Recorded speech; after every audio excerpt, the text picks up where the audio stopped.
Hey, it's Jason. Thanks for tuning in. I am with my 2007 Land Rover Range Rover L322, and I'm going to replace the cabin air filter.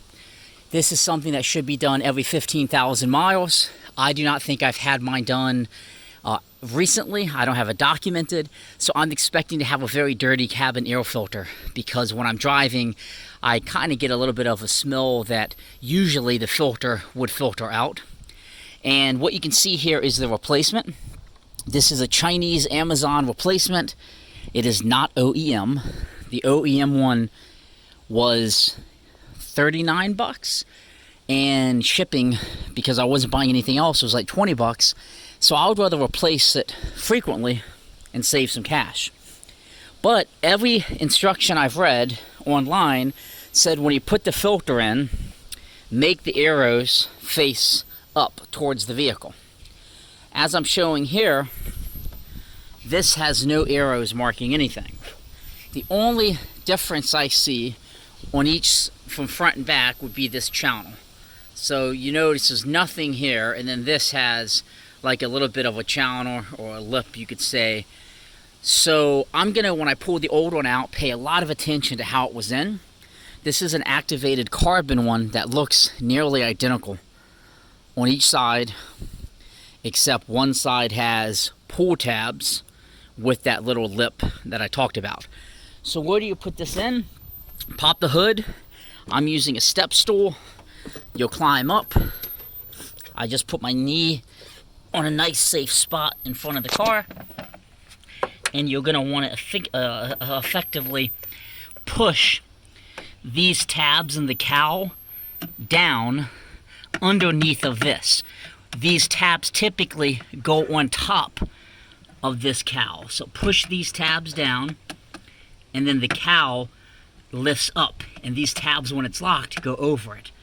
So then once it's up, you should be able to get your hand in here and do that.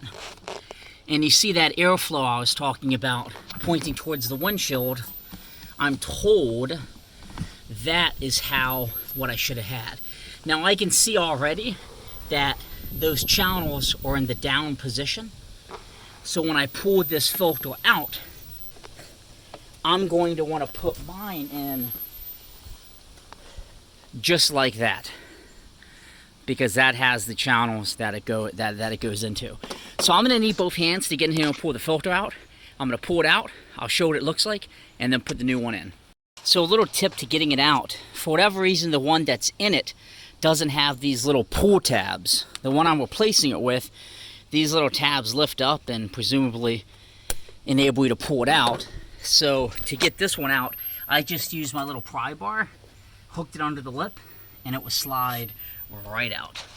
So I have the old one out, and it's not nearly what I was anticipating. There's definitely a little bit of grime in it, but it doesn't look dirty at all.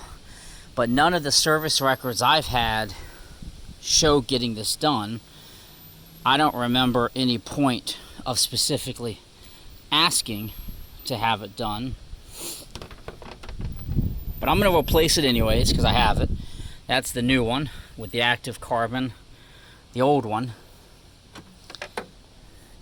And other than just a little bit of leaves, it's dry, it's not that dirty. If I hit it, it's not bad at all. So maybe what I'll do is I'll keep this one for my other Land Rover, and if that one's really bad, I'll put this one in because I have it, so no sense of not using it if the other one is in worse shape than this one. But I'm going to drop the new one in, and that's basically all you have to do to replace the cabin air filter in your 2007 Land Rover Range Rover L322.